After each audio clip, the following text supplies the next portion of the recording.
أستغفر الله أستغفر الله رب البرايا أستغفر الله من الخطايا.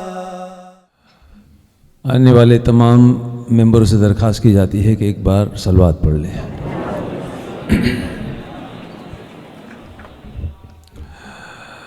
ان اللہ ملائکتہ یصلون علی النبی یا ایہا الذین آمنوا صلوا علیہ وسلموا تسلیما. اعوذ باللہ من الشیطان الرجیم. بسم اللہ الرحمن الرحیم. فاستغفروا لذنوبہم ومن یغفر الذنوب الا اللہ. بزرگوں، یہ آیت سورہ آل عمران کی ہے، 135 نمبر کی آیت ہے یہ. والذین اذا فعلوا فاحشۃ او ظلموا انفسہم. یہاں پر اللہ نے ان بندوں کا ذکر فرمایا ہے کہ جب بندوں سے لرزش ہو جاتی ہے، خطا ہو جاتی ہے یا بے شرمی کے کام ہو جاتے ہیں تو دل میں خدا کا خوف پیدا ہوتا ہے، اور پھر ایسے بندے اللہ کے طرف رجوع ہوتے ہیں، اللہ سے معافی مانگتے ہیں.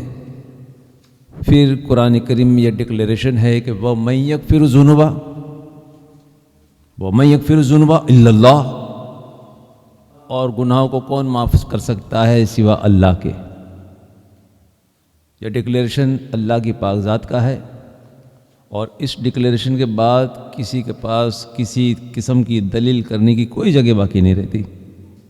یہ خود اللہ ارشاد فرماتے کون ہے گناہوں کو معاف کرنے والا سوا اللہ کے. تو یہاں سے پتہ چلتا ہے کہ جب ہم سے بھی اگر کوئی خطا ہو، لرزش ہو، گناہ ہو، بے شرمی کا کہیں کام ہو جائے تو پھر دل میں خدا کا خوف پیدا ہونا چاہیے، اور پھر اللہ کی طرف رجوع ہونا چاہیے، اور اللہ سے معافی مانگ لینی چاہیے. اللہ زبردست معاف کرنے والا ہے. انسان کو اللہ نے اشرف بنایا ہے، لیکن ساتھ ساتھ میں اللہ نے انسان کو نفس بھی دیا ہے، نفس لگا دیا ہے. من جس کو کہتے ہیں، من جو ہے دنیا کی طرف رغبت دلاتا ہے. من بھٹکتا ہے دنیا کی طرف. جب من بھٹکتا ہے دنیا کی طرف تو پھر وہ اس سے لرزش ہونے والی ہے، اس سے گناہ ہونے والے، اس سے خطا ہوگی، اس سے ظلم ہوگا، اس سے بے شرمی کا کہیں کام بھی ہو جائے گا، کیونکہ نفس لگا ہے. لیکن یہ ساری چیز ہونے کے بعد میں دل میں خدا کا خوف پیدا ہونا چاہیے، اور پھر اللہ کی طرف رجوع ہو، اللہ سے معافی مانگے، ان گناہوں سے بچنے کی کوشش کرے تو اللہ زبردست بخشنے والا مہربان ہے. آدم علیہ السلام سب سے پہلے انسان ہے. آدم علیہ السلام سب سے پہلے انسان ہے. اب لرزش بھی اللہ نے اسی لرزش اور اس خطا کے وجہ سے زمین پر اتار دیا.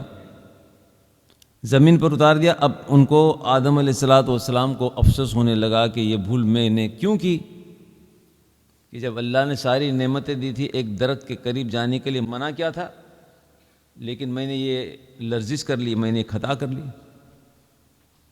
اب یہ پشیمان ہو رہے، افسوس کر رہے ہیں، پشیمانی کر رہے ہیں، افسوس کر رہے ہیں، ندامت کر رہے ہیں یہ کیوں ہوا، اور اللہ کی بارگاہ میں آنسو بہا رہے پشیمانی کے کہ اللہ مجھ سے خطا ہو گئے، مجھ سے بھول ہو گئی، مجھے افسوس اس بات کا.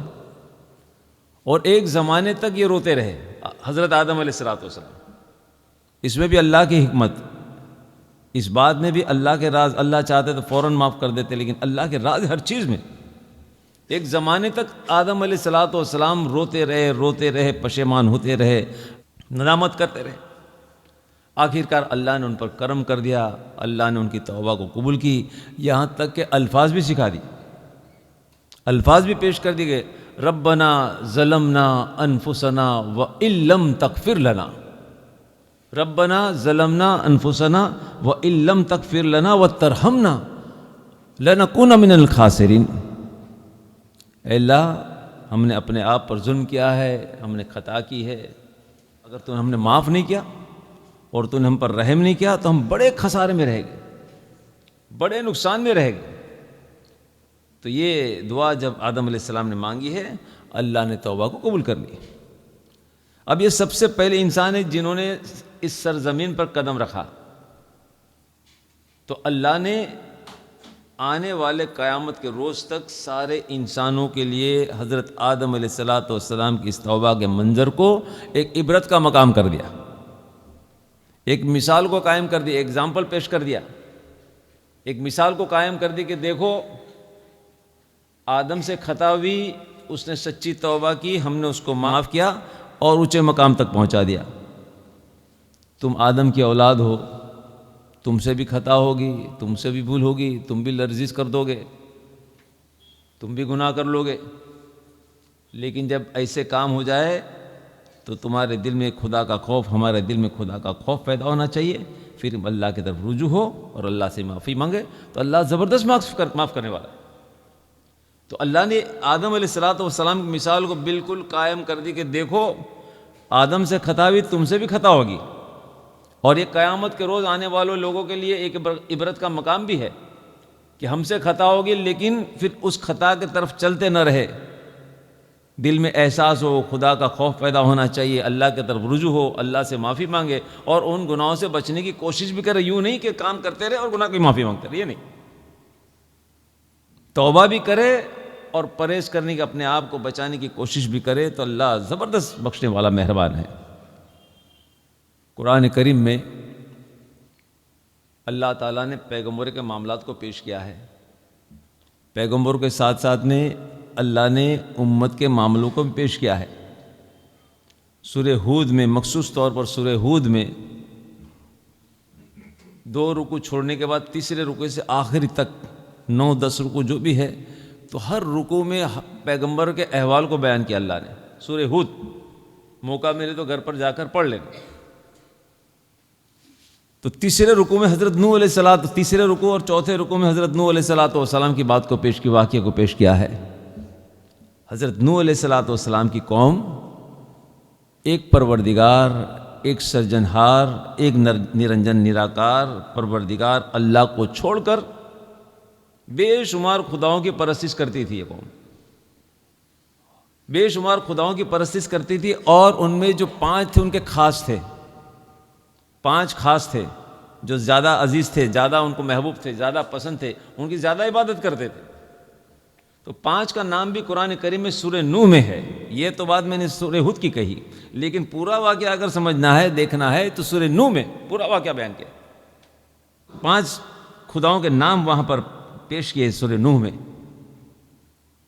آخرکار ایک پروردگار جس مالک نے آسمان سے پانی برسایا ہے، زمین سے پیداوار کی ہے، ہر چیز اس کی قدرت میں ہے، زندگی ہماری اس کی قدرت میں، موت اس کی قدرت میں، ہر چیز اس کی قدرت میں ہے، تو ایسے پروردگار اور اس مالک نے ہم کو پیدا کیا ہے، اور وہ حق رکھتا ہے کہ اسی کی عبادت کی جائے، اس کے سوا کسی کی عبادت نہ کی جائے۔ جس مالک نے ہم کو پیدا کیا، جس نے ہم کو آنکھ دی ہے، ہم کو زبان دی ہے، ہم کو دماغ دیا ہے، سننے کے کان دیے ہے،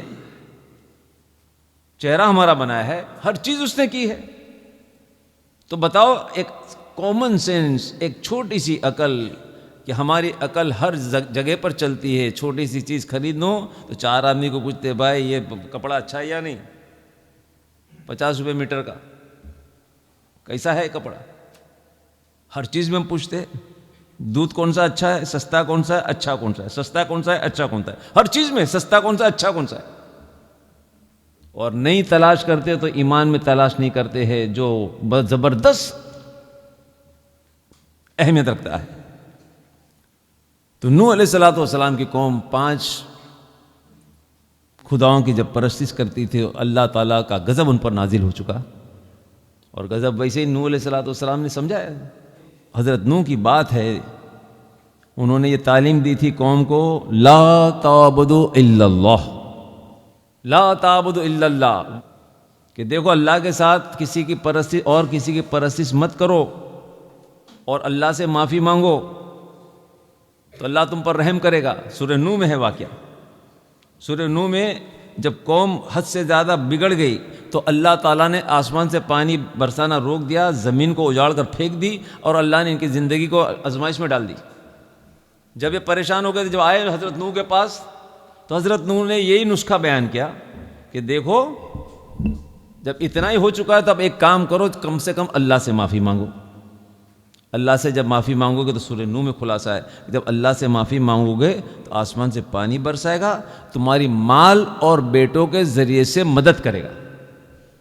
آسمان سے پانی برسائے گا، مال اور بیٹوں کے ذریعے سے تمہاری مدد کرے گا، تمہارے باغوں کو ہرا بھرا کر دے گا اور باغوں میں نہر جاری کر دے گا۔ اتنی بشارت، کتنی زبردست بشارت ہے! کیا کوئی انسان کر سکتا ہے؟ نہروں کو بہا سکتا ہے؟ باغوں کو ہرا بھرا کوئی کر سکتا ہے؟ آسمان سے کوئی پانی برسا سکتا ہے؟ زمین سے کوئی فصل پیدا کر سکتا ہے؟ یہ رب العالمین، یہ عزت والا، بزرگی والا، حقیقی خدا جو ہے، تو اللہ تعالیٰ ناراض ہو گئے، پھر آزمائش میں ڈال دیا۔ اب کہا کہ چلو اللہ سے معافی مانگو، تو یہ ساری چیزیں ہوگی، لیکن نہیں مانا۔ آخر جب نہیں مانا ہے تو سورہ ہود میں چوتھے رکوع میں اللہ نے پھر یہ حکم دے دیا کہ کشتی بناؤ۔ کشتی بنائے، جنگل میں نوح علیہ السلام نے کشتی بنانا شروع کر دیا، اس لیے طوفان بھرپا کرنا تھا، اللہ کو سارے لوگوں کو غرق کرنا تھا۔ اللہ کے عذاب بھی عجیب ہے، عجیب عجیب، ہوا کے عذاب الگ، آواز کے عذاب الگ، غرق کرنے کا عذاب الگ، پھر ان کو غرق کر دیا گیا، الگ الگ عذاب۔ زندگی میں بھی ایسے عذاب ہوتے ہیں، جب ہم نافرمانی کرتے تو کبھی اولاد نافرمان بن جاتی ہے، کبھی عورت نافرمان بن جاتی ہے، کبھی اولاد پریشان، ایسے سب کہیں نہ کہیں سے، کہیں تجارت، کبھی نوکر پریشان کرے، کبھی سیٹ پریشان کرے، قدرت کی طرف سے ہی۔ جب ایک اللہ کو چھوڑ کر جب اور ہم جھکتے ہیں اور خداؤں کو تلاش کرتے ہیں، تو پھر اللہ تعالیٰ چھوڑ دیتے کہ چلو اب چھوڑ دو ان کو، ان کی عقل ٹھکانے پہ نہیں، میں نے پیدا کیا، مجھ کو سب کو پکڑا، نہ پکڑا تو مجھ کو نہیں پکڑا، سب کو پکڑا، چھوڑا تو مجھے ہی چھوڑ دیا، اور ہر چیز اللہ کی قدرت میں ہے۔ تو یہاں پر نوح علیہ السلام کی قوم نہیں مانی، تو پھر اللہ نے حکم کر دیا چوتھے رکوع میں سورہ ہود میں کہ چلو کشتی بناؤ۔ جنگل میں کشتی بنانے لگے۔ جب جنگل میں کشتی بنانے لگے تو قوم کے جو بڑے بڑے سردار آ کر دیکھنے، انہوں کیا کر رہے آپ؟ تو کہا کہ پانی پہ چلنے پھرنے والا مکان بنا رہا ہوں۔ پانی پہ چلنے پھرنے والا مکان، اچھا پانی پہ چلنے پھرنے والا۔ اب انہوں نے، اس زمانے میں تو کوئی تھی نہیں کشتی، یہ تو پہلی کشتی، دنیا شروع ہوا تھا آدم علیہ السلام کے بعد میں فوراً شروع کا زمانہ ہے، شیش علیہ السلام کے بعد کا یہ زمانہ ہے۔ اب تعجب کرنے لگے۔ آخرکار جب کشتی تیار ہوئی ہے تو اللہ نے حکم کر دیا کہ اپنے امتیوں سے کہو جو تم پر ایمان لائے، حضرت نوح سے، کہ کہو کہ سوار ہو جائے، کشتی میں سوار ہو جاؤ۔ لوگ کشتی میں سوار ہو گئے، جو ایمان رکھتے تھے حضرت نوح پر، سب کا سوار ہو گیا۔ بیٹا ایمان پر نہیں تھا، بیٹا بھی نافرمان تھا۔ بیٹے کو کہا کہ بھائی آ جا کشتی میں، سورہ ہود میں ہے، آ جا کشتی میں، تو بیٹا کہتا ہے کہ نہیں میں نہیں آنا، میں کشتی میں سوار نہیں ہوں، میں تو پہاڑ پر چلا جاؤں گا، پہاڑ۔ والد صاحب نے کہا، حضرت نوح نے کہا کہ بھائی طوفان ایسا ہوگا کہ پوری دنیا غرق ہو جائے گی۔ تو کہا کہ نہیں، میں تو پہاڑ کی ٹوچ پر چلے جاؤں گا، پہاڑ مجھے بچا لے گا، یہ قرآن میں ہے، پہاڑ مجھے بچا لے گا۔ نوح علیہ السلام نے کہا، خدا پاک کی قسم، آج کوئی کسی کو نہیں بچا سکتا، آج تو کوئی کسی کو نہیں بچا سکتا سوا کہ اللہ جس پر رحم کرے، یہ قرآن میں ہے۔ آج کوئی کسی کو کچھ نہیں بچا سکتا سوا کہ اللہ تعالیٰ جس پر رحم کرے۔ ہاں، تو عرض میں کر رہا تھا، چوتھے رکوع میں کشتی کا جب حکم ہوا تو یہ سوار نہیں ہوا، پھر پانی زمین سے شروع ہو گیا، آسمان سے برسنا شروع ہو گیا، تنور سے پانی، آگ سے تنور سے پانی نکلنے لگا، یہ حالت ہو گئی۔ اللہ تعالیٰ نے چاروں طرف سے پانی شروع کر دیا۔ اب کشتی جب تیرنے لگی، پھر نوح علیہ السلام نے کہا کہ آ جاؤ، تو کہا کہ نہیں، پہاڑ مجھے بچا لے گا۔ آخرکار پانی اتنا بہا ہے کہ پوری زمین پر پانی پھر چکا تھا، یہاں تک کہ جو بڑے بڑے پہاڑ تھے وہ بھی غرق ہو گئے، اور لڑکا نوح علیہ السلام کا لڑکا جو اولاد ہے وہ بھی غرق ہو گیا۔ یہاں سے پتہ چلتا ہے کہ کبھی کبھی ہم تلاش کرتے ہیں، لیکن یہ یاد رہے کہ پیغمبر کی اولاد بھی اگر قدرت کے قانون پر اگر نہیں چلتی ہے تو پیغمبر کی اولاد کو بھی اللہ غرق کر دیتے ہیں۔ قدرت کے قانون کو دیکھ کر چلنا پڑتا ہے۔ ہاں اللہ نے عزت دی، اگر اتباع کرتا بیٹا نوح علیہ الصلوۃ والسلام کا بیٹا اتباع کرتا تو بات الگ ہے، لیکن اللہ کی بھی نافرمانی، نبی کی بھی نافرمانی، تو کہاں بچ سکتا ہے آدمی؟ آخر کار غرق ہوا۔ تو یہاں نوح علیہ الصلوۃ والسلام نے دو باتوں کو پیش کی تھی کہ لا تعبدوا الا اللہ، اللہ کے سوا کسی کی عبادت مت کرو، واستغفروا، اور اللہ سے معافی مانگو، واستغفروا ربکم، تمہارے رب سے معافی مانگو۔ یہ دو چیز جو ہے مخصوص طور پر زیادہ تر سارے پیغمبروں نے پیش کی ہے۔ جتنے پیغمبر آئے نوح علیہ الصلوۃ والسلام کے بعد میں زیادہ تر سارے لوگوں نے یہی بات پیش کی ہے کہ اللہ کے سوا کسی کی پرستش مت کرو۔ تو تلاش ہم کو کرنی چاہیے کہ ہم کو اللہ نے پیدا کیا تو ہم کس کی پرستش کرتے ہیں۔ اٹھنے کے پہلے جتنے لوگ ہیں ہمارے تھوڑی چلاوے اور یہ سوچے کہ ہم کس کی عبادت کریں، بندے کی عبادت کر رہے کہ خدا کی عبادت کر رہے۔ کیا کسی نے مہاپرش نے کہا کہ میں خدا ہوں تم میری پرستش کرو؟ کسی نے نہیں کہا۔ یہ تو ہمارا خیال ہے، یہ تو ہمارا خیال ہے۔ تو ہود علیہ الصلوۃ والسلام، سورہ ہود میں حضرت ہود علیہ الصلوۃ والسلام کا ذکر آتا ہے۔ ان کی قوم کا نام تھا عاد، قوم عاد۔ یہ تھے بڑے خوبصورت، اونچائی رکھنے والے کداور تھے یہ لوگ، اور اللہ نے عمر بھی زیادہ دی تھی، اونچائی بھی زیادہ دی تھی، خوبصورت بھی تھے یہ، قوت والے، طاقت والے تھے یہ، اور ان کو اللہ نے ہنر عطا فرمایا تھا کہ پہاڑوں میں بڑے بڑے مکان بنا دیتے تھے، بڑے بڑے محل بنا دیتے تھے، اور جہاں کھلی جگہ رہتی وہاں پر بستی کو بسا دیتے تھے۔ لوگ جب آ کر دیکھتے تو تعجب کرتے کہ اتنے بڑے مکان، اتنے بڑے محل اور ایسی بستیاں، لوگ تعجب کرتے، اور اسی وجہ سے ان کو فخر بھی ہو گیا تھا۔ ساتھ ساتھ میں ان لوگوں نے بھی ایک سرجنہار، پروردگار، نرنجن، نراکار اللہ کو چھوڑ کر انہوں نے بھی بے شمار خداؤں کی پرستش شروع کر دی تھی۔ قرآن پڑھو اور مرنے کے پہلے پڑھ لو تو کہیں یاد کرو گے، مرنے کے بعد تو فرشتے اتنی ساتھ آتے، یا ایسی نہیں، یہ محنت ہماری اسی لیے ہے کہ کوئی بھی بندہ خدا کے عذاب سے بچ جاوے۔ جنت تو ملی ہوگی، ملیں گی، اللہ معاف کرے ہم کو، ارے کم سے کم اللہ کے عذاب سے بچ جائیں گے تب بھی اتنی بڑی کامیابی ہے۔ سب سے بڑی اللہ کی مغفرت ہے، اللہ اگر معاف کر دے تو اس سے بڑھ کر کوئی نعمت نہیں۔ اللہ بولے معاف کیا، اس سے بڑھ کر کوئی نعمت ہی نہیں۔ تو حضرت ہود علیہ الصلوۃ والسلام کی قوم عاد، ان کو بھی حضرت ہود علیہ الصلوۃ والسلام نے یہی پیغام دیا تھا کہ لا تعبدوا الا اللہ۔ یہ سارے پیغمبر کہتے ہیں، سارے پیغمبر بولتے آئے تو وہ سن کر ہم یہاں بات پیش کرتے ہیں، ہم تو خادم ہیں، ہم تو غلام ہیں اللہ کے۔ تو لا تعبدوا الا اللہ، اور اللہ سے معافی مانگو۔ قوم نے نہیں مانا، آخر کار اللہ تعالیٰ نے ایک ہوا کا عذاب بھیجا، اور ایک ہوا ایسی چلی کہ سب کے سب ختم ہو گئے، سوا کے جو ایمان والے تھے حضرت ہود کے ساتھ، سب کے سب ختم ہو گئے۔ ہوا بھی دو قسم کی ہوتی ہے، ایک رحمت کی، ایک زحمت کی۔ ہوا میں بھی دو قسم کی، ایک رحمت کی، ایک زحمت کی۔ ایک خوشنما ہوا ہوتی ہے، ایک جو ہم سانس لیتے وہ ہوتی ہے۔ تو ہواؤں میں بھی رحمت اور زحمت دونوں ہے۔ عذاب کی بھی ہوا ہوتی ہے، ایک ٹھنڈی ہوا ایسی ہوتی ہے کہ انسان مر جاتا ہے ٹھنڈی کی وجہ سے، ایک ہوا ایسی تیز گرم ہوتی ہے کہ جس کی بھانپ کی وجہ سے لو جیسے۔ اسی طرح کافی قدرت کے طرف سے ہوائیں ہوتی ہیں کہ ہواؤں کے ذریعے سے بھی عذاب دیا جاتا ہے۔ اللہ تعالیٰ نے ایک ہوا ایسی چلائی کہ ہود علیہ الصلوۃ والسلام کی قوم پوری مر گئی، سوا کے ایمان والے، ان کو بچایا گیا، باقی سب کے سب مر گئے۔ اس ہوا نے ایمان والے بندوں کو کوئی نقصان نہیں پہنچایا، لیکن جتنے نافرمان تھے سب کو ایک ہی ہوا نے ایک ہی وقت میں سارے لوگوں کو ہلاک کر دیا۔ چھٹے رکوع میں صالح علیہ الصلوۃ والسلام کا ذکر آتا ہے۔ صالح علیہ الصلوۃ والسلام کی قوم بھی نافرمان، آخر کار ان کو بھی سمجھایا اللہ سے معافی مانگو، اللہ کے ساتھ کسی کو شریک مت کرو، لیکن وہ نہیں مانا۔ ان کو ایک آواز نے ختم کر دیا، صالح علیہ الصلوۃ والسلام، ایک آواز، بھیانک آواز، دل پھٹ گئے، کلیجے پھٹ گئے، جسم پھٹ گئے اور ختم۔ اللہ کی ایسی قدرت ہے، اللہ کے ایسے۔ تو میں عرض یہ کر رہا تھا کہ سورہ ہود میں سارے پیغمبروں کے قصے ہیں اور قوم کے قصے پڑھو گھر پر جا کر، اور سمجھو مرنے کے پہلے۔ ہم کو افسوس یہ ہوتا ہے کہ مرنے کے بعد ایسا سخت منظر ہے کہ کیا ہم بیان کریں۔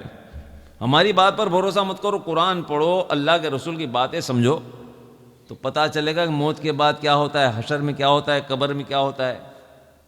تو پیغمبر، ہاں، تو اب یہ میں عرض یہ کر رہا تھا کہ آدم کے بعد میں نوح علیہ السلام کے زمانے کے بعد جتنے پیغمبر آئے انہوں نے مخصوص طور پر 2 باتوں کو پیش کی کہ اللہ کے ساتھ کسی کی عبادت مت کرو، صرف اللہ کی عبادت کرو، اس کے ساتھ کسی کو شریک مت کرو، اور اللہ سے معافی مانگو۔ یہ 2 مخصوص چیزیں۔ اب چلتے ہم آخر میں، سارے پیغمبر آ گئے، یہی بات لوگوں کو پیش کی، اور جو لوگ پیغمبر کی بات مان لی کامیاب ہو گئے، اور جن لوگوں نے دنیا کی بات مانی ناکام رہے۔ عیسیٰ علیہ السلام کے زمانے میں عیسیٰ کو خدا بنا دیا لوگوں نے، ارے بھائی یہ تو، اور مردوں کو زندہ کر دیتا ہے یہ پیغمبر۔ اب اندر سمجھانے والے نے، بڑے جو قوم کے بڑے لوگ، ارے بھائی یہ تو اللہ کا بیٹا ہے، باپ کہاں ہے ان کا؟ لوگوں نے عیسیٰ علیہ السلام کی پرستش شروع کر دی۔ آج بھی دیکھ کہ لوگ جو ہے وہ خدا کے پاس معافی نہیں مانگتے۔ قرآن اس بات کا ڈکلیریشن کرتا ہے وَمَن یغفر الذنوب، کون ہے جو گناہ کو معاف کر سکے؟ اللہ کے سوا۔ خود اللہ تعالیٰ ڈکلیئر کرتے ہیں۔ پھر اگر ہماری عقل، ہمارا دماغ نہ کھلے تو بتاؤ پھر، تو جب گناہ کی معافی مانگنی ہے تو مانگو تو ایک اللہ کے پاس مانگو، معافی مانگو تو جو زمین اور آسمان کا مالک ہے اور قدرت رکھتا ہے۔ اللہ فرماتے ہیں کون ہے جو گناہ کو معاف کر سکے سوا اللہ کے؟ اس لیے جب معافی مانگو تو صرف اللہ کی پاک ذات کے مانگو، وہ غفور الرحیم ہے، اس کو اختیار ہے، وہ قدرت رکھتا ہے بندوں کو معاف کرنے کے لیے۔ تو عرض میں کر رہا تھا جتنے پیغمبر آئے 2 چیزوں کو پیش کی ہے۔ یہاں تک ہم چلتے آخری زمانے کے نبی حضرت محمد صلی اللہ تعالی وسلم کی طرف۔ اللہ کے رسول صلی اللہ تعالی وسلم نے بھی صفا کی پہاڑی سے یہ پیغام پہنچایا، اے لوگو اس بات کا اقرار کر لو کہ اللہ کے سوا کوئی عبادت کے لائق نہیں، کہہ دو لا الہ الا اللہ، اللہ کے سوا کوئی عبادت کے لائق نہیں، اتنا تم اقرار کر لو اور اس پر استقامت کرو، اس پر پکے ہو جاؤ۔ اور چیز نہیں پیش کی، بس اتنا تو کم سے کم کر لو کہ اللہ کے ساتھ کسی کو شریک مت کرو، اللہ کے سوا کوئی عبادت کے لائق نہیں۔ اتنی بات کرو گے تو اللہ ضرور تم کو معاف کر دے گا، اور ضرور تم کو جنت میں داخل کر دے گا۔ کتنا آسان کام ہے یہ کام، کم سے کم ہم تو کرنا چاہیے، نہیں کرنا چاہیے کہ وہ بھی نہیں کرم؟ اتنی نعمت اب اللہ کی کھاتے ہو، اور اللہ کا حکم جو آخری زمانے کے نبی حضرت محمد صلی اللہ علیہ وسلم، اس سے بڑھ کر کوئی ہستی نہیں بندوں میں، سارے پیغمبروں کے سردار ہے، اور وہ کہتے ہیں کہ اللہ کے سوا کسی کی عبادت مت کرو۔ تو بتاؤ کس کی مانیں گے ہم؟ کس کی مانیں گے؟ اچھا یہ بات ساتھ سمجھیں، ہمارے نبی جی صلی اللہ علیہ وسلم ہم کو یہ بھی تعلیم دیتے ہیں، ان کی طرف سے یہ بھی بات ملتی ہے کہ خود نبی کریم صلی اللہ علیہ وسلم کا ارشاد ہے کہ میں روزانہ اللہ سے معافی مانگتا ہوں، میں روزانہ اللہ سے معافی مانگتا ہوں، میں روزانہ 70 بار اللہ سے معافی مانگتا ہوں، مقصد کہ میں بار بار اللہ سے معافی مانگتا ہوں۔ یہاں سے تعلیم ملتی ہے کہ جب اتنے بڑے پیغمبر ہیں، جب سارے پیغمبروں کا سردار مقام محمود ان کو ملا ہے، عزت کا مقام ملا ہے، سفارش کا مقام ملا ہے، اس کے باوجود اتنے بڑے پیغمبر کہتے کہ میں بھی اللہ سے معافی مانگتا ہوں، اور 70 بار مانگتا ہوں، یعنی بار بار مانگتا ہوں، اس لیے تم بھی اللہ سے معافی مانگو۔ تو دونوں چیز یہاں پر بھی ملتی ہے۔ اب ہم چلتے اہل بیت کی طرف۔ اہل بیت، حسن اور حسین کا کیا کہنا؟ حسن اور حسین دونوں جنت کے مردوں کے سردار ہے، حسن اور حسین جنت کے مردوں کے سردار ہے۔ اب ان کی زندگی کو دیکھو، دونوں کی زندگی سے یہ دونوں چیزیں ملتی ہے۔ اللہ نے کیا ان کو عزت عطا فرمائی، کیا مقام عطا فرمایا، کیا شوکت عطا فرمائی، کیا مرتبہ ہے حسن حسین کا، ایک عزت عطا فرمائی اللہ نے۔ لیکن ان کی زندگی سے بھی یہ دونوں چیزیں سیکھنے ملتی ہے۔ حضرت حسن رضی اللہ تعالیٰ نے ایک بار سفر پر تھے، اور ایک جگہ پر جب مقام کیا ہے تو لوگ ملنے جلنے والے آئے، تو اپنی اپنی پریشانی لوگ پیش کرنے لگے۔ کسی نے کہا کہ ہمارے یہاں پر بارش رک گئی ہے، بارش بہت کم ہو چکی ہے۔ کسی نے کہا ہمارے یہاں پیداوار نہیں ہوتی ہے۔ کسی نے کہا میں بیمار ہوں، اتنے سال سے شفا نہیں ملتی مجھے۔ کسی نے کہا کہ مجھے یہ تکلیف ہے۔ کسی نے کہا میرے یہاں اولاد نہیں۔ سارے لوگ آتے گئے، ایک کے بعد ایک آتے گئے، اور سب کو کہا کہ چلو ٹھیک ہے، اب یہ تکلیف ہے تو اللہ سے معافی مانگ لو، اللہ کے پاس رو کر معافی مانگ لو کہ اللہ تم مجھے معاف کر دے، میری پریشانی کو دور کر دے۔ تو اللہ سے دعا کرو، اللہ سے معافی مانگو رو کر، اللہ تعالیٰ تمہاری تکلیف کو دور کر دے گا، تمہاری امید کو پورا کر دے گا اللہ۔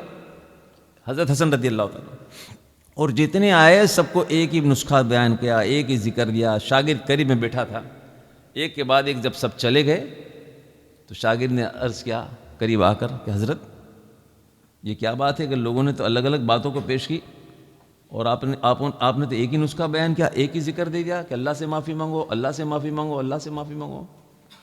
تو حضرت حسن رضی اللہ تعالیٰ نے کہا کہ کیا تم نے حضرت نوح کو نہیں دیکھا؟ سورہ نوح نہیں پڑھا تم نے؟ یہ نوح علیہ السلام کی قوم جب نافرمانی کرنے لگی تو اللہ نے ساری نعمتوں کو چھین لی، اور پھر جب پریشان ہو گئے اور یہ قوم جب حضرت نوح کے پاس آئی تو حضرت نوح نے یہی بات کی کہ چلو ٹھیک ہے اب اللہ سے معافی مانگو، جب اللہ سے معافی مانگو گے تو آسمان سے پانی بھی برس جائے گا، زمین بھی ہری بھری ہو جائے گی، تمہاری تکلیف کو اللہ دور کر دے گا۔ اس لیے میں نے تو اب شاگرد نے کہا کہ ہاں اب بات تو ٹھیک ہے۔ تو یہ جو باتیں پیش کی ہے، سب سے پہلے تو آدم علیہ السلام اللہ نے ایک عبرت کا مقام قائم کر دیا کہ دیکھو آدم ہے، ان سے خطا بھی لرزش بھی، انہوں نے ہمارے سامنے توبہ کی اور ہم نے اس کی بخشش کر دی، ان کو عزت کے مقام تک پہنچا دیا۔ تم سے بھی خطا ہوگی، تم سے بھی لرزش ہوگی، تم بھی میرے سامنے توبہ کرو گے، سچی توبہ کرو گے تو تم کو بھی میں معاف کر دوں گا اور تم کو بھی تمہارے مقام تک پہنچا دوں گا۔ تو یہاں سے پتہ چلتا ہے کہ اگر ہم سے خطا ہو جائے، لرزش ہو جائے، گناہ ہو جائے، بے شرمی کا کہیں کام ہو جائے انجانے میں، تو ہم کو چاہیے کہ اللہ کی طرف رجوع ہو، اللہ سے معافی مانگے اور ان گناہوں سے بچنے کی کوشش کرے اور گریازاری کرے، پشیمانی کے آنسو بہائے، اللہ سے معافی مانگے تو اللہ زبردست بخشنے والا مہربان ہے۔ ایک تو بات یہ ہے۔ دوسری چیز، ایک چیز اور دھیان میں رکھنے کی ضرورت ہے کہ اللہ تعالیٰ نے بندوں کے حق بھی رکھے ہیں، بندوں کے حق۔ مثال کے طور پر ماں باپ ہے، ماں باپ کی خدمت کرنا، ان کی فرمانبرداری کرنا یہ بھی لازم ہے، اور اگر کہیں کوتاہی ہو جاتی تو ان سے معذرت چاہنی پڑیں گی۔ آج تک پتہ نہیں تھا، اب علم ہوا کہ اب ماں باپ ہیں، ہم کو خدمت کرنی چاہیے، ہم نے بے رخی کی ہے، اب ماں باپ کے پاس ان سے معذرت چاہنی پڑیں گی کہ آج دن تک ہم کو احساس نہیں تھا، اب احساس ہوا، اب ہم معذرت چاہتے، آپ ہمیں معاف کر دیجئے، اور اللہ سے بھی ہم معافی مانگتے ہیں، اب ہم تمہاری خدمت کریں گے، آپ ہمارے لیے دعا کر دیجئے۔ تو ماں باپ کی دعا کی وجہ سے دنیا بھی بن جاتی ہے اور آخرت بھی بن جاتی ہے۔ اسی طریقے سے پڑوس میں ہے، علم نہیں تھا، ہم ٹارچر کرتے تھے ان کو، پڑوس والوں کو، ان کو پریشان کرتے تھے۔ اب کہیں سن لیا کسی اچھے آدمی کے ذریعے سے کہ بھائی یہ تو گناہ ہے، اب احساس ہوا کہ یہ تو بڑا گناہ کر لیا ہم نے، جا کر ان سے معذرت چاہے، ان سے معاف کرنا، آپ کو ہم نے بہت پریشان کیا ہے، اب ہم آپ سے اچھا سلوک کریں، آپ ہمیں درگزر کر دیجیے، معاف کر دیجیے۔ اسی طریقے سے رشتہ دار ہے، رشتہ داروں کو پریشان کیا، ان کا حق ادا نہیں کیا تو ان سے معافی مانگنی پڑے گی۔ پیغمبر ہے، اگر ان کی اتباع نہیں کی ہے تو ان کے پاس جا کر معذرت چاہنی پڑے گی کہ ہم نے آپ کی اتباع نہیں کی، آپ نے جو حکم دیا ہم نہیں کر پائے، ہماری کمزوری ہے، آپ ہمیں درگزر کر دیں، ہمیں معاف کر دیں، اور اللہ سے دعا کر دیں ہم کو اللہ معاف کر دے۔ یہ بندوں کے معاملات ہے، جہاں حق ادا نہیں کیا یا کہیں کسی پر ظلم کیا تو یہ کبھی کبھی آدمی غفلت میں آ جاتا ہے۔ کیا بندے سے معافی نہیں مانگتا ہے؟ کبھی کبھی غفلت میں بندہ آ جاتا ہے، تو یوں نہیں ہے، یہ معاملہ الگ ہے۔ کسی کا حق ادا نہیں کیا ہم نے، کسی پر ظلم کر دیا، کسی نے تھوڑا سا دھکا لگ گیا، میرا دماغ گرم ہو گیا، کسی کا زور سے چاٹا لگا دیا، اب بعد میں جب دماغ ٹھنڈا ہوا تو احساس ہوا کہ بھئی اس کا تو تھوڑا سا دھکا لگ گیا، میں نے زور سے چاٹا لگا گیا اس کو، یہ تو ظلم ہو گیا، اس کی بد دعا لگ جائیں گی تو اب ڈر گیا ہے بندہ، خدا کا خوف آ گیا، اب اس سے معافی مانگ رہا ہے، بھائی معاف کرنا، آپ مجھے پلیز معاف کر دیجیے۔ تو یہ بندوں کے معاملات ہے، یہ بندوں کے معاملات ہے، اللہ کے معاملات الگ ہے۔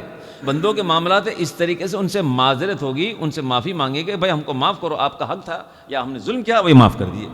لیکن اگر کسی بندے نے جس طریقے سے شراب ہمارے میں حرام ہے، کافی لوگوں کو پتہ نہیں شراب حرام ہے، نہیں علم ہے، اب کسی کو علم ہے کہ شراب حرام ہے، سفر میں تھا، کہیں ہوٹل میں تھا، دیکھا کہ موقع تو کوئی دیکھنے والا تو ہے ہی نہیں، تھوڑا سا منگا لیا، ایک مار دیا پیک، اب بعد میں پھر احساس ہوا کہ زندگی میں کبھی میں نے شراب نہیں، مجھ پر شیطان کیسا سوار ہو گیا، یا میرے نفس نے مجھ پر سواری کر لی، مجھے نہیں پینی چاہیے تھی، یہ تو حرام ہے، تو یہ دنیا والوں کے پاس نہیں جائے گا، کسی بندے کے پاس نہیں جائے گا۔ اب یہ بندہ جو اللہ کی طرف رجوع ہوگا کہ اللہ زندگی میں نے کبھی شراب کو ہاتھ نہیں لگایا، لیکن آج میں نے ہاتھ لگا دیا، مجھ سے بڑی خطا ہو گئی، میں نے تیری نافرمانی کر دی، اب اس خطا کو تو معاف کر دے، آنے والی زندگی میں کبھی ایسی حرکت میں نہیں کروں گا، اب یہ اللہ معاف، یہ چیز جو ہے اللہ کے طرف رجوع ہوگی۔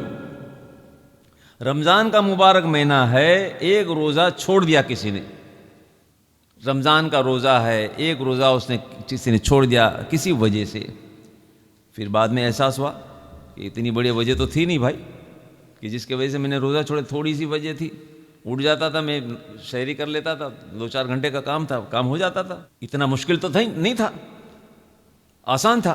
اب احساس ہوا کہ کوئی خاص وجہ نہیں تھی، میں نے روزے کو چھوڑ دیا، اب یہ روزہ چھوڑا ہے تو یہ گناہ ہوا، تو یہ گناہ جو اللہ کے سامنے پیش کرے گا، بندوں کے سامنے پیش نہیں کرے گا۔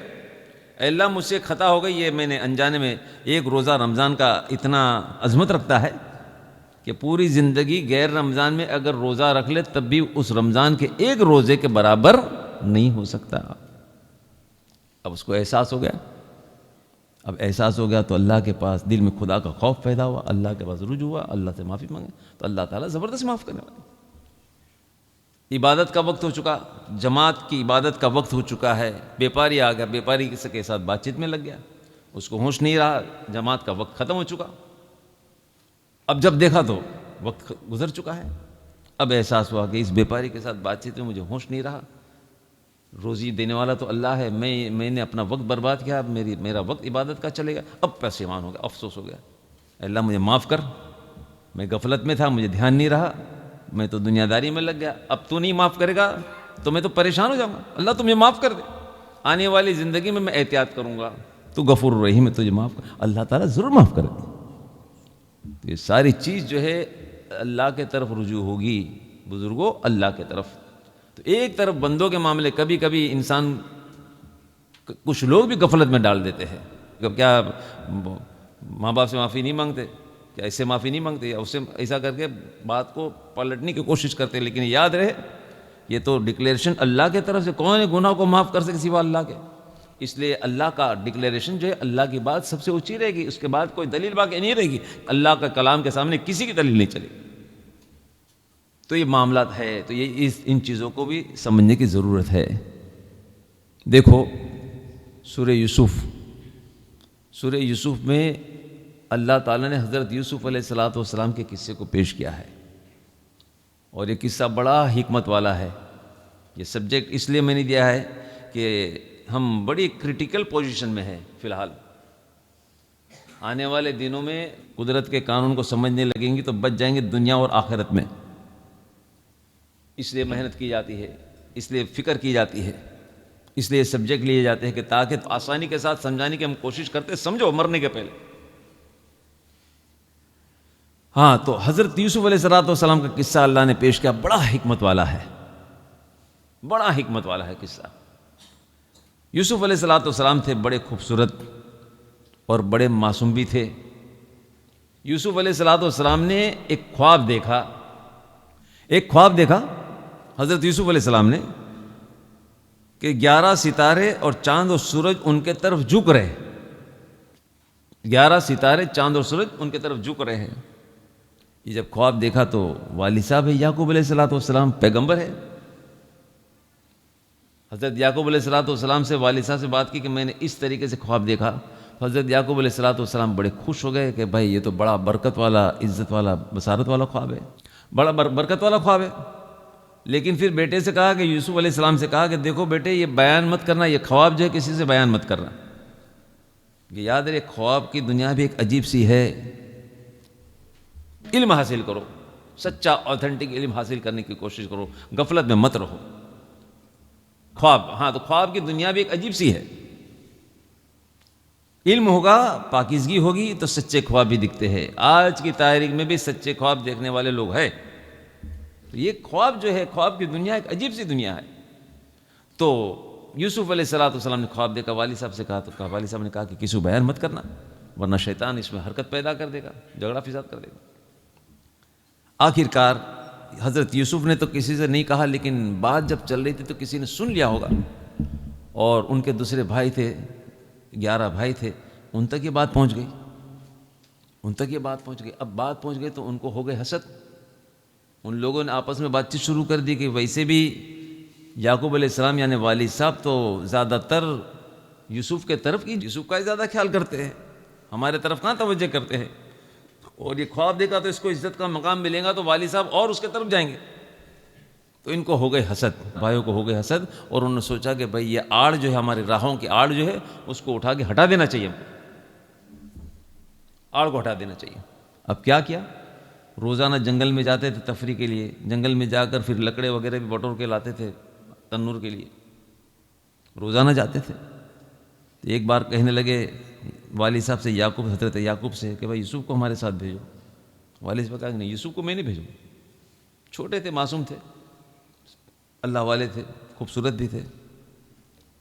ایک بار پھر زیادہ سمجھایا، منایا والد صاحب کو کہ ہم 11 لوگ ہیں، ہم کیا اس کی حفاظت نہیں کر سکتے؟ بہت سمجھایا، بہت منایا، بڑا اصرار جب کیا تو یعقوب علیہ الصلوۃ والسلام کہا چلو ٹھیک ہے لے جاؤ. جنگل میں لے کر گئے. ایک کنواں تھا، اندھیرا کنواں وہاں پر جنگل میں ایک طرف. ان لوگوں کا یہی پلان تھا کہ یوسف کو ڈال دے ہوئے کنویں میں، وہ ہلاک ہو جائے. جب ہلاک ہو جائے گا تو پھر راستے کا سارے اڑچن ہماری ختم ہو جائے گی. جنگل میں جب پہنچے تو ان کو مارنا شروع کر دیا، ان کو ذلیل کرنا شروع کر دیا حضرت یوسف علیہ الصلوۃ والسلام کو. بھائیوں نے کہ تجھے تو اتنی عزت، تو خواب دیکھتا ہے، تو بڑی بڑی سب سوچتا ہے، ایسا ہے ویسا. آخر کار ان کو ذلیل کرتے ہوئے ڈال دیا کنویں میں، اندھیرے کنویں میں، گہرا کنواں تھا ایک دم. اب ان لوگوں نے تو سوچ لیا کہ ہم نے ان کو ہلاک کر دیا، ہمارا راستے کا جو آڑ تھی وہ نکل گئی. لیکن اللہ تعالیٰ جن بندوں کی حفاظت کرنی چاہے ان کو کون روک سکتا ہے؟ اللہ کی ذات. حضرت جبریل علیہ الصلوۃ والسلام نے پر رکھ دیا اور ذرا بھی کچھ لگانے، بالکل سموتھلی بالکل نیچے آئے. پھر اللہ نے اپنا انتظام چلایا. اس جنگل میں ایک قافلہ چل رہا تھا جن کو پانی کی تلاش تھی، کنویں کی تلاش تھی. وہ تلاش کرتے کرتے اسی کنویں کے پاس آ گئے.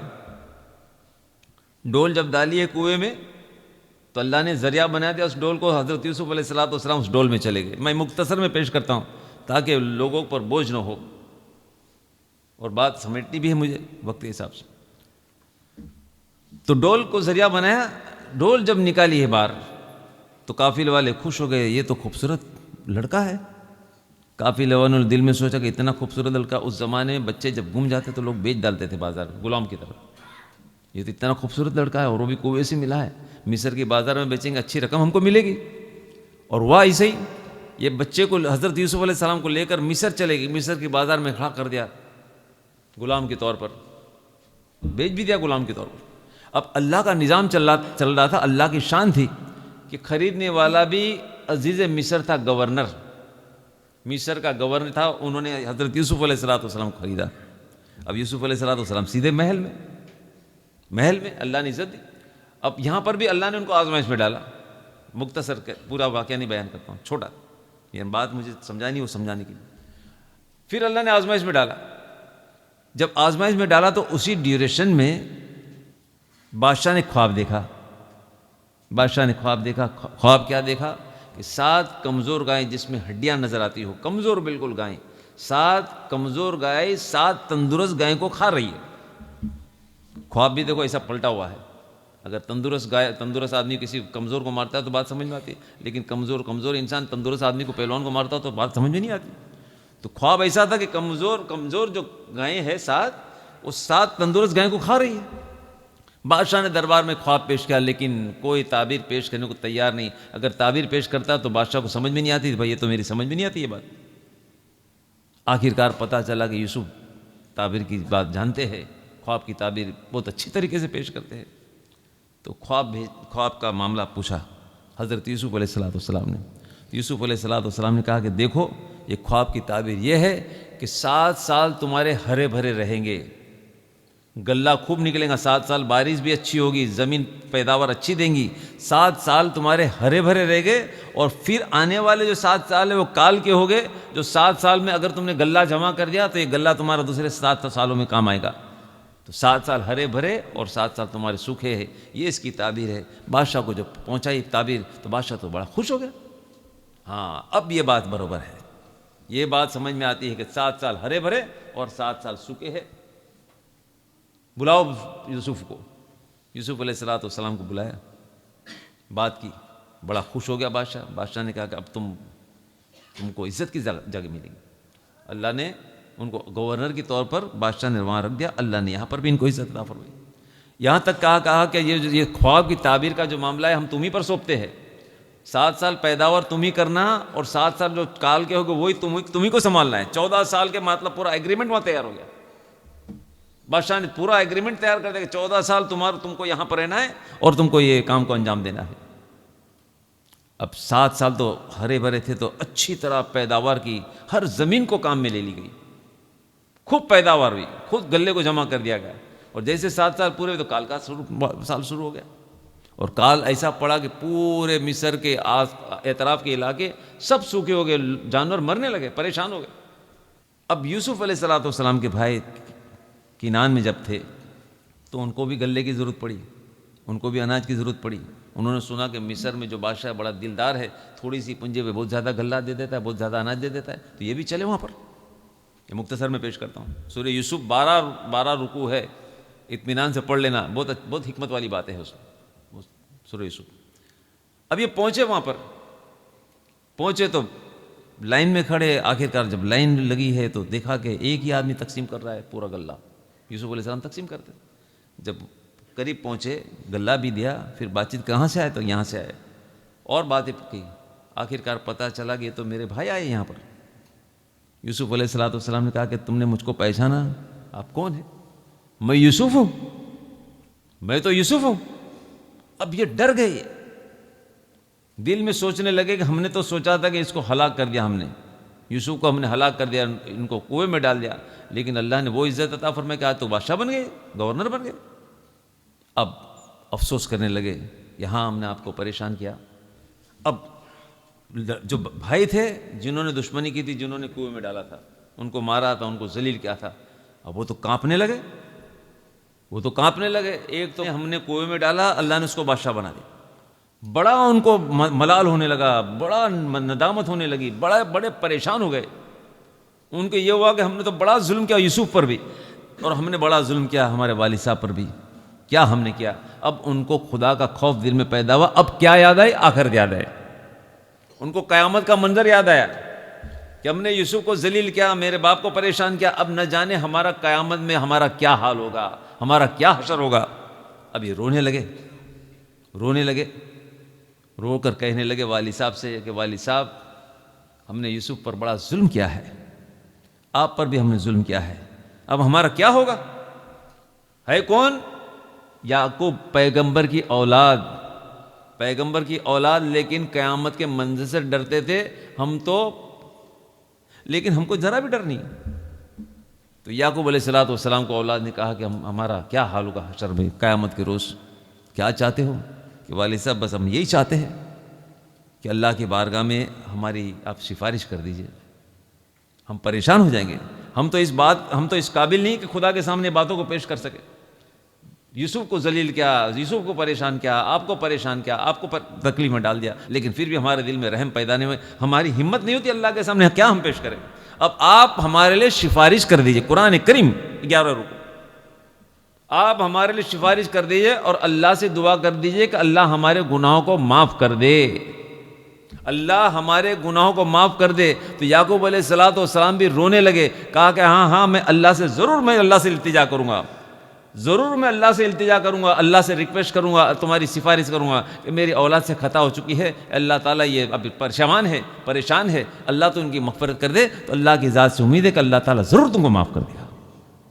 ہے پیغمبر, یہ نہیں کہا کہ میں پیغمبر ہوں, میں معاف کر دوں گا, میرے پاس آ جاؤ میں گناہ کو معاف کر دوں گا. یہ کہیں نہیں ہے, یہ سسٹم ہی نہیں ہے. یہ دل کو, دماغ کو کھولو, اور جس مالک نے تم کو پیدا کیا, جس مالک نے تمہاری ماں کے پیٹ میں تمہارا چہرہ بنایا, تمہارا دل بنایا, تمہاری آنکھ بنائے, تمہارے کان بنائے, تمہاری ماں کے جسم میں تمہارے پیدا ہونے کے پہلے اللہ نے روزی کا انتظام کر دیا. تو جس مالک نے تم کو پیدا کیا ہے اسی کے طرف رجوع ہونا ہے. یہ اللہ بھی کہتا ہے, اللہ کے رسول بھی کہتے ہیں, اہل بیت بھی کہتے ہیں. تو دنیا والوں کی باتوں مت سنو, نادان مت بنو, گمراہ مت بنو, اور جب معافی مانگو تو اللہ سے. اور خود اللہ کا ڈکلیریشن ہے, خود اللہ ڈکلیئر کرتے کہ کون ہے جو گناہوں کو معاف کر سکے سوا اللہ کے. اللہ کے سوا کون ہے جو گناہوں کو معاف کر سکے؟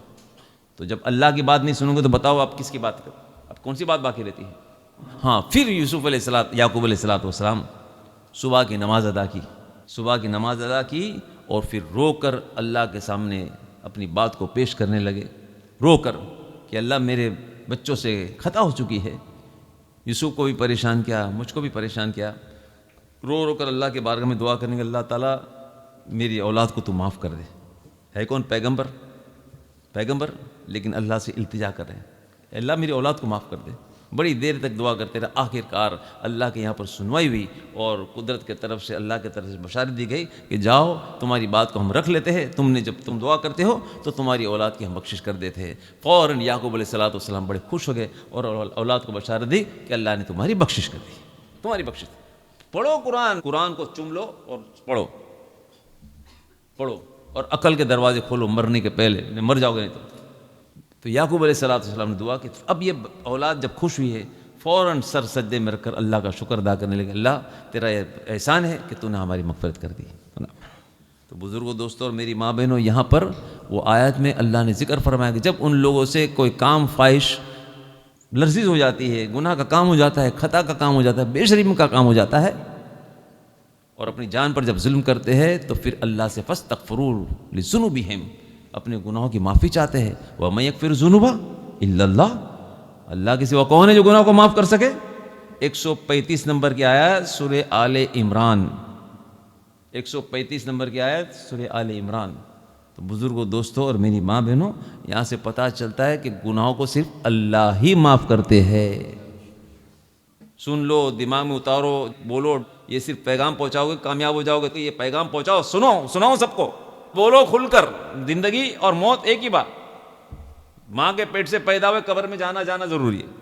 لوگوں سے سمجھاؤ کہ جب معافی مانگو تو اللہ سے معافی مانگو، سجدہ کرو تو اللہ کو سجدہ کرو، ہاتھ اٹھاؤ تو اس زمین اور آسمان کے مالک کے پاس ہاتھ اٹھاؤ۔ دنیا والے کیا دیں گے؟ اس لیے اللہ کی طرف رجوع ہونا چاہیے۔ تو اللہ سے ہم سب مل کر دعا کر لیتے ہیں کہ اللہ ہم کو سچی پکی توبہ کرنے کی توفیق عطا فرما۔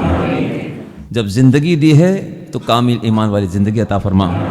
اللہ جب تو نے زندگی دی ہے تو کامل ایمان والی زندگی عطا فرما، اور جب تم موت عطا فرما تو کامل ایمان پر موت عطا فرما، اور اے اللہ ہم کو تیرا فرما بردار بنا، تیرے پیغمبر کا فرما بردار بنا، اور تمام گمراہی سے ہم کو تیری پناہ عطا فرما۔ وآخر دعوانا الحمدللہ رب العالمین برحمتک یا ارحم الراحمین۔ أستغفر الله رب البرايا، أستغفر الله من الخطايا، أستغفر الله رب